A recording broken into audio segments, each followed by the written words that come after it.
The afternoon light poured through the tall windows of my San Diego apartment, bouncing off clean glass and polished wood floors. It was peaceful, quiet, the kind of day I used to savor after long coding marathons at work. But that serenity shattered the moment I opened the message from my uncle. There was no preamble. Just a video file titled, "You need to see this." I hesitated for a split second before pressing play. The footage was grainy, handheld, clearly taken without the subject's knowledge. But the setting was unmistakable, the kitchen in the old family house in Tucson. The kitchen I grew up in, where I learned to bake banana bread and helped with homework at the counter. My parents were seated at the table. My younger brother, Daniel, leaned casually in a chair, nursing a bottle of beer. I swear, if Riley asks for praise one more time about helping with the mortgage, I'm going to snap, my mother said, setting her coffee cup down with a sharp clink. She acts like she's some savior, Daniel added, rolling his eyes. It's not even that much money. Honestly, I think she's just doing it to feel superior. My father didn't say much, just nodded along. That's what crushed me the most. His quiet agreement. The same man who once taught me how to change a tire, who used to slip notes into my school lunches telling me how proud he was of me. Now, he sat there silently endorsing their mockery. It was surreal, watching the people I'd bent over backward to support talk about me like I was a manipulative stranger. I didn't know how to breathe. Every sentence was a slap I didn't see coming. And I had no idea, none, that this was how they saw me. For 4 years, I'd been quietly paying the majority of their mortgage, filtering the funds through a limited liability company I'd established with the help of my financial advisor, Monica. When the 2008 housing crash sent their finances spiraling, I swooped in, not as a daughter desperate for validation, but as a protective daughter with resources. I wanted them to keep the home they loved. It was Monica's idea to create the LLC, Skyward Holdings. That way, I could maintain control of the arrangement without bruising my father's ego. They believed they were paying a private lender after refinancing. They never knew I was that lender. Until now. My phone buzzed. A follow-up message from Uncle Henry. I've kept quiet long enough. You needed to see who they really are. I'm sorry. I didn't respond. My hands were too cold to type. My breath too shallow to form thoughts. I spent the next hour staring at spreadsheets, years of payments made to the mortgage company. Each line item a reminder of how much I'd poured into helping them. Over $200,000. And that didn't count the repairs, the new HVAC system I paid for when their air conditioning went out, the time I wired them money discreetly after Daniel's failed attempt to flip a property tanked. They thought they were the heroes in some family sacrifice story. In truth, I'd been their lifeline. Quiet, consistent, and utterly unacknowledged. When the fog of disbelief lifted, something else replaced it, clarity. Not rage. Not sorrow. A kind of cold, sharp clarity I hadn't felt since my early startup days, when I had to claw my way through skepticism, self-doubt, and tech brothers who didn't believe in my code. The next mortgage payment was due in 15 days. And this time? I wasn't paying a cent. I opened the Skyward Holdings contract Monica and I had drawn up 4 years ago. One clause stood out, the purchase option. If the borrowers failed to make their full payment for 2 consecutive months, the LLC had the right to buy out the remaining property stake and convert the residents into month-to-month tenants. It had always been a backup plan. Insurance. Now, it was a roadmap. That evening, I replied to Uncle Henry with a short message. Thank you. I won't tell them it came from you. But you're right. I needed to know. In the days that followed, I tried to carry on with work like nothing had changed. But of course, everything had. Each time my mother texted me pictures of her rose garden or asked for my opinion on a new couch fabric, I had to swallow the bile that rose in my throat. How many times had she smiled in my face while stabbing me in the back? How often had Daniel bragged about how he handled family finances, when I was the one bailing them out? The betrayal wasn't just in their words. It was in their casualness. The ease with which they twisted the truth. Then came the next blow. A new email from Uncle Henry. This time, with screenshots. A family group chat titled Core Family Plans. No mention of me. No inclusion. Messages from Daniel. Riley thinks she's some tech queen. I'm running the real estate side, and she acts like a hero for sending a few checks. From my mother. She's single, no kids. She should be helping more. We gave her everything. It's time she gives back properly. Even my father had typed something. She's successful now. We raised her well. She owes us. It was like a Greek tragedy written in group texts. Except I wasn't tragic. I was done. I scheduled a call with Monica. We're activating the purchase clause, I told her. She was silent for a moment. Then, Riley, are you absolutely sure? They've mocked me. Spied on me. Talked about me like I'm their piggy bank. They don't even know I am the bank. Monica exhaled. Then we'll proceed. They won't see this coming. I leaned back in my chair, looking out at the Pacific Ocean through my office window. No, I said. They won't. 12 days remained before the mortgage payment was due, and everything was proceeding like clockwork, on my end, at least. On theirs? Ignorance was still bliss. And that was exactly what I wanted. The invitation came via text. Hey sweetie, dinner at the house this Sunday? Just us. We need to talk. Classic mom. Heart emoji and all. To the average person, it might have read like an innocent family gathering. But I wasn't average anymore. I'd seen behind the curtain. I'd heard the words. And I wasn't coming to dinner for the lasagna. I was coming to watch them squirm. Sunday arrived wrapped in sunset hues and a cool Tucson breeze. I pulled into the driveway of the house I technically owned, still theirs on paper, but only for another week. The bougainvillea bush I planted as a teen bloomed defiantly by the mailbox. I almost laughed. Even the flowers were more loyal than they were. Mom opened the door before I could knock. Riley, baby, she said, wrapping me in a hug laced with expensive perfume. Her eyes were bright. Calculating. Hi, Mom, I said, stepping inside. The home looked untouched by time. Same framed photos on the wall. Same cracked tile in the hallway. Same fake cheer in the air. Lasagna's in the oven, she chirped, leading me to the dining room where Dad and Daniel were already seated. Glad you made time for your actual family, Daniel smirked. I ignored him and took my seat, the weight of the documents in my purse a strange comfort. Dinner began with small talk, forced laughs, and the occasional pointed jab about how tough the market's been lately. But I waited. I let them dance around it, marinating in their own performance. Finally, Mom placed her fork down and clasped her hands. We wanted to talk to you about something, she said, glancing at Dad and Daniel like a stage cue had been hit. Dad cleared his throat. As you know, the business hasn't been the same since the pandemic. Things have been tight. I nodded slowly, my expression neutral. Mom leaned in, soft and syrupy. And you've always been our most successful child. Our pride. Daniel scoffed into his wine. So, Dad continued, we're hoping you can step up. We'd like to ask if you'd be willing to contribute more to the mortgage. Just a bit. Another $2,000 a month, maybe. I paused, chewing my food carefully. Lasagna tasted a little bitter when served with betrayal. I thought you refinanced, I said casually. Didn't that help? Oh, well. Yes, Mom said quickly.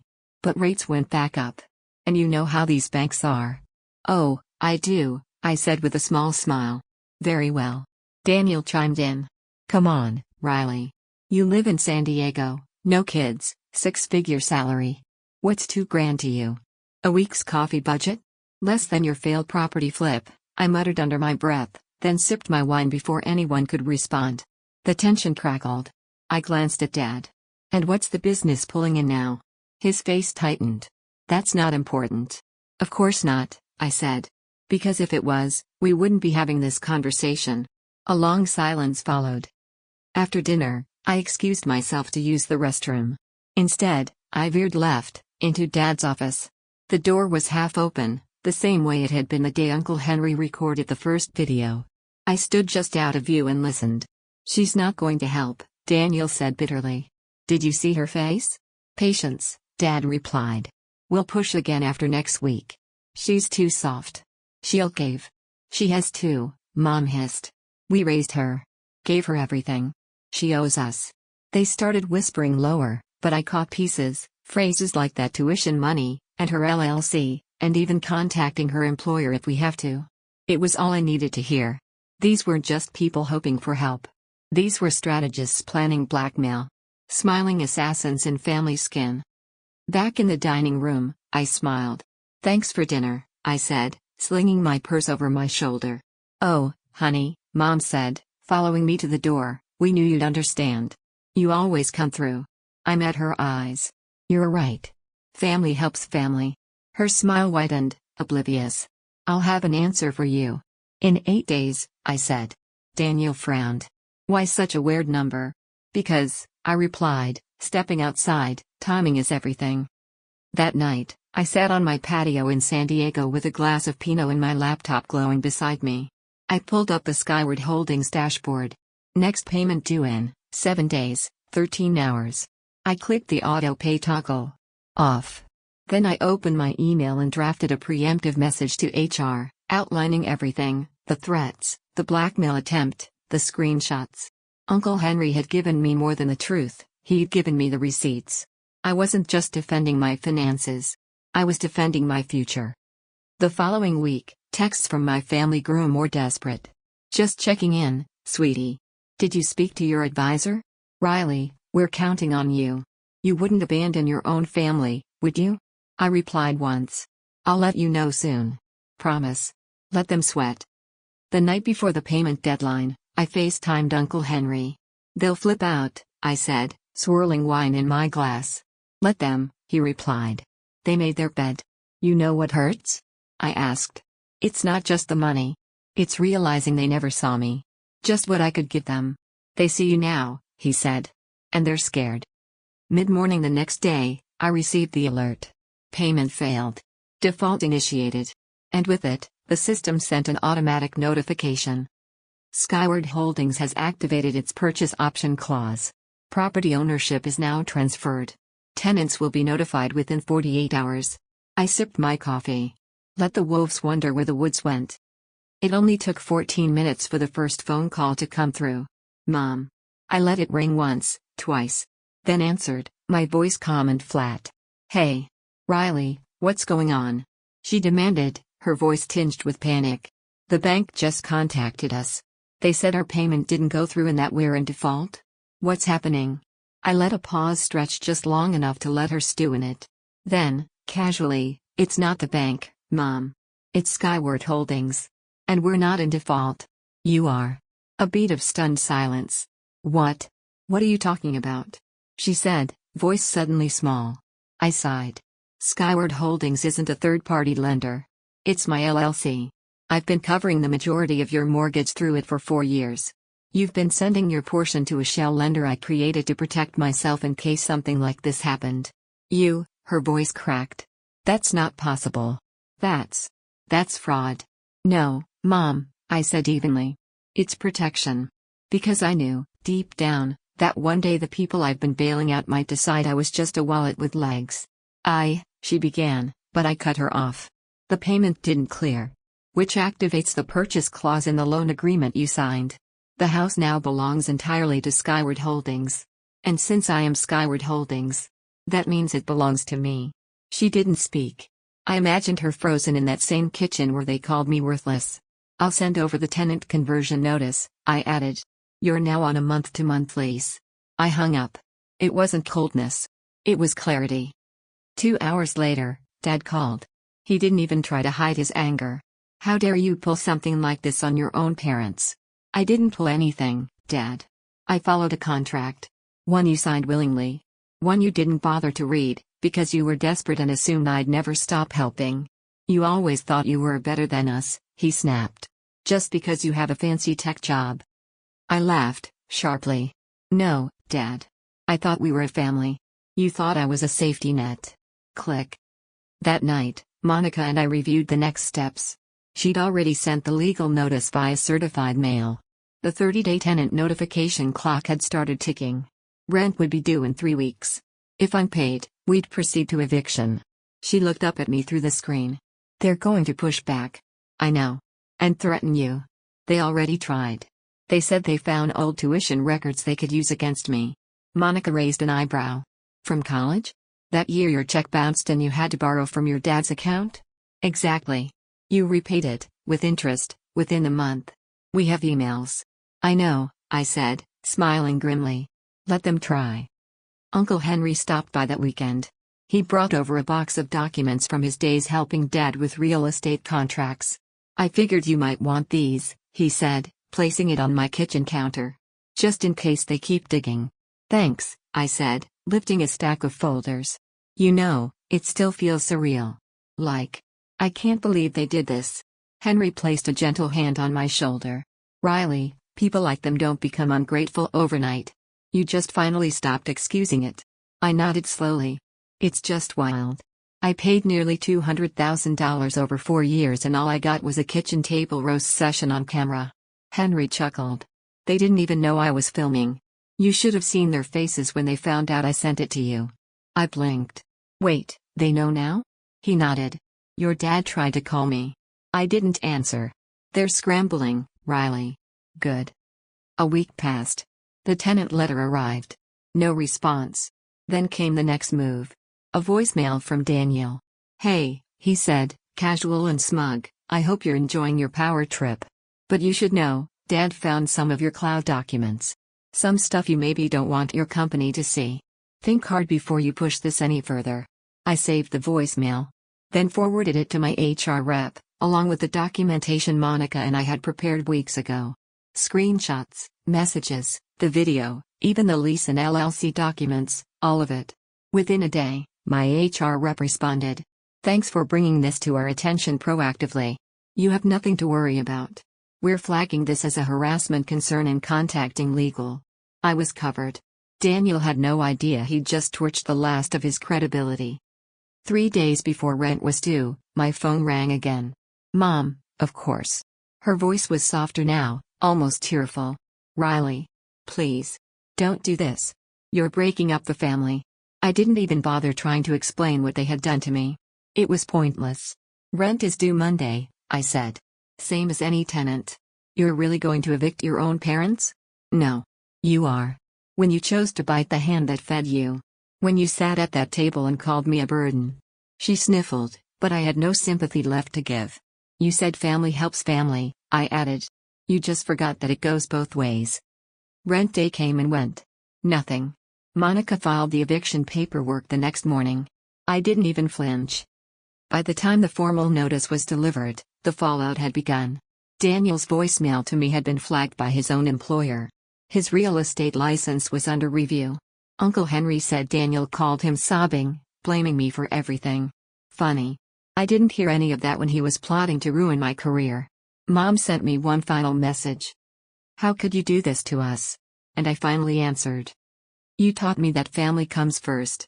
This time, I chose me. 31 days. That's how long it took from the day they defaulted to the day they moved out. I never thought I'd see the house empty again, especially not under these circumstances. Not like this. Not because I forced them out.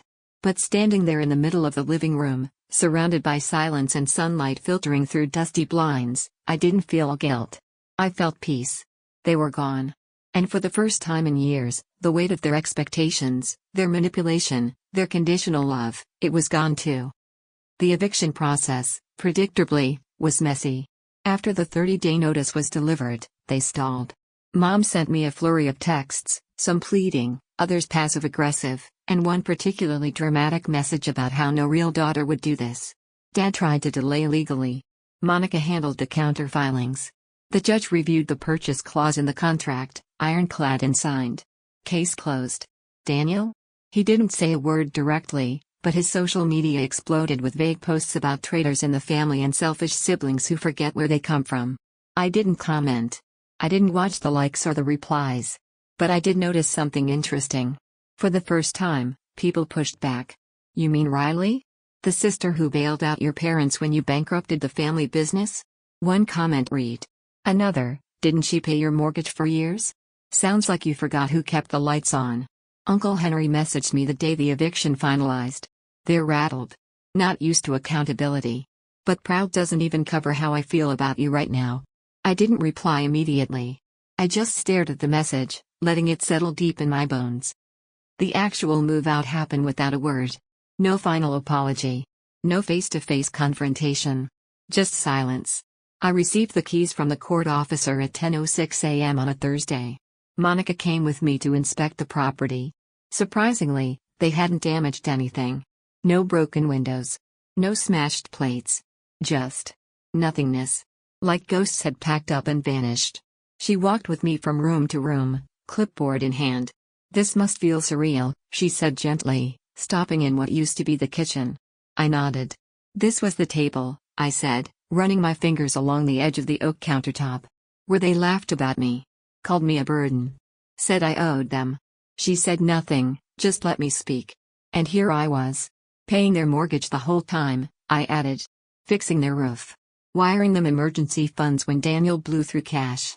And they sat here, sipping coffee and planning how to take even more. Monica exhaled. And now? Now? I smiled faintly. Now it's my table. That weekend, I invited Uncle Henry and his wife, Laura, to the house. He stepped inside and shook his head slowly. Wow. I haven't been here in years. Not since your dad's birthday barbecue. You remember that? I asked, handing him a bottle of water. Of course. You were the only one who showed up on time. Your mom tried to claim she'd planned everything. You did all the work. We laughed. Then he looked around. It's so quiet. Feels clean. That's how you know they're gone, I joked. Laura joined me in the hallway with a small box. We brought a few tools in case you want help sprucing things up. A little paint goes a long way. I grinned. I was hoping you'd say that. We spent the afternoon repairing chipped baseboards and repainting the living room a soft gray. The sun poured through the windows like a blessing. It didn't feel like revenge anymore. It felt like healing. Every stroke of paint, every nail hammered, every corner dusted, it all felt like taking something back. My time. My voice. My power. 2 days later, Monica emailed me a draft of the listing. Are you sure you want to sell? She asked in her message. This could be a rental property. Or a vacation home. I stared at the photos, beautiful shots of the house from every angle. My house now. Every inch legally mine. But my decision was already made. Yes, I replied. Let's list it. I'm ready to let it go. I wasn't just selling a house. I was closing a chapter. The listing went live on a Monday. By Thursday, we had 6 offers, 3 of them above asking price. The market was strong. But that's not why people wanted it. It was the location. The warmth. The soul the house had, something I had unknowingly restored by reclaiming it. I accepted an offer from a young couple starting their family. They cried during the walkthrough. I grew up just a few blocks away, the woman said. It feels right here. And for once, that sentiment didn't sting. It felt like closure. On the final day, I returned alone to the house one last time. No furniture. No photos. Just echoes of a life I'd outgrown. I walked from room to room, remembering everything. The Christmas mornings. The teenage arguments. The whispering betrayal. But also, the resilience. The strength I'd found. The courage I built. I stood in the doorway, hand on the light switch, and whispered one final goodbye, not to them, but to the version of me who'd believed love meant sacrificing everything. Then I flipped the switch off and stepped into the sun. 6 weeks after the sale closed, I sat in a quiet cafe near the San Diego harbor, a stack of papers spread out in front of me. The house was gone, signed over, the keys handed off, the funds wired. The title transfer had processed 3 days ago, and Skyward Holdings now held an extra $712,000 in its accounts. It wasn't just money. It was proof. A tangible result of every sleepless night, every ignored insult, every time I'd been told I wasn't enough. And now, I had something even more powerful than revenge. I had options. Uncle Henry called as I was finishing my coffee. I just got off the phone with my cousin Dana, he said, tone dry. Your parents are officially moved into that 2-bedroom rental across town. I raised an eyebrow. The one next to the strip mall? Yep. They've got noisy neighbors and no yard. Apparently, Daniel's sleeping on the couch. He tried to blame the HOA for everything, like they personally conspired to evict him. I chuckled. They still don't get it. They never will, Henry said simply. But you? You made your point. And then some. Thanks for standing by me, I said. I don't think I could have done it without you. You could have, he said. But I'm glad you didn't have to. Later that week, I met with Monica again. We sat in her office, going through what to do next with the windfall from the house sale. Rental investments? She suggested. Or we can move some into ETFs, if you want to play it safer. I've been thinking, I said slowly. I don't want to just invest. I want to build something. Her eyebrows lifted. Like what? A non-profit, I said, hard thudding. For people like me. People who've been financially exploited by family, manipulated into silence, guilt-tripped into giving everything without boundaries. She sat back. That's an amazing idea, Riley. I want to offer education, I continued. Workshops, financial literacy courses, legal guidance for people stuck in toxic family structures. I want them to know they can leave. They can reclaim their power. I'll put you in touch with someone who can help set up the foundation, she said. This is the best use of that money I could imagine. I smiled, feeling more certain than I had in years. The pain they caused? It would serve a purpose far bigger than them. I named the foundation First Light. Because for me, this journey had been exactly that, a light after years of darkness, guilt, and self-doubt. Word of my family's eviction had spread, of course. People talk. Old neighbors emailed me. Distant cousins reached out. Some were supportive. Others were accusatory. One message from an aunt read: "You really humiliated your parents. This will haunt them." I didn't reply. Instead, I opened the inbox for First Light. Already, messages were coming in from people across the country. One read: "I saw your story in that housing justice blog. I'm 28. My parents have drained my savings, and I feel trapped. I didn't know there was a way out. Thank you for showing me there is." That message? That erased all doubt. Months passed. The foundation gained traction. I hired 2 staffers, and we partnered with local legal aid clinics. First Light hosted its first financial literacy webinar in January. Over 400 people attended. Some were survivors. Others were still deep in the fog. Each one reminded me why I did this. As for my family, they stayed quiet. After Daniel's failed attempts to ruin my career were exposed, he lost his license and most of his professional contacts. He now worked part-time for a struggling property manager, barely making ends meet. Mom still sent the occasional email, at first laced with blame, later with apologies that felt more like guilt plays than true remorse. I never responded. Dad didn't contact me again. Not once. I suppose silence was the only way he knew how to cope with defeat. One crisp Saturday morning, Uncle Henry joined me at the Foundation's community brunch. He looked around at the tables of volunteers, attendees, and speakers. "This is incredible," he said, sipping his coffee. "You turned ashes into something people can live by." "I had to," I said. "Otherwise, all of it would have just been pain." "You ever think about going back?" he asked gently. "Talking to them?" I looked out at the people laughing, connecting, healing. "I think about it," I admitted. "But I don't need to anymore." He nodded. "That's the difference." Later that night, as I walked home along the beach, I felt the breeze pick up across the water. The waves were soft, steady. Like the heartbeat of something ancient and forgiving. I thought about my younger self. The one who thought love meant giving until you were empty. The one who thought helping your family meant sacrificing your soul. She didn't know better. But I do now. Boundaries are not betrayal. Peace is not selfish. And legacy? Legacy is what you choose to leave behind. Not for the people who tried to break you, but for the people who need to see someone stand back up.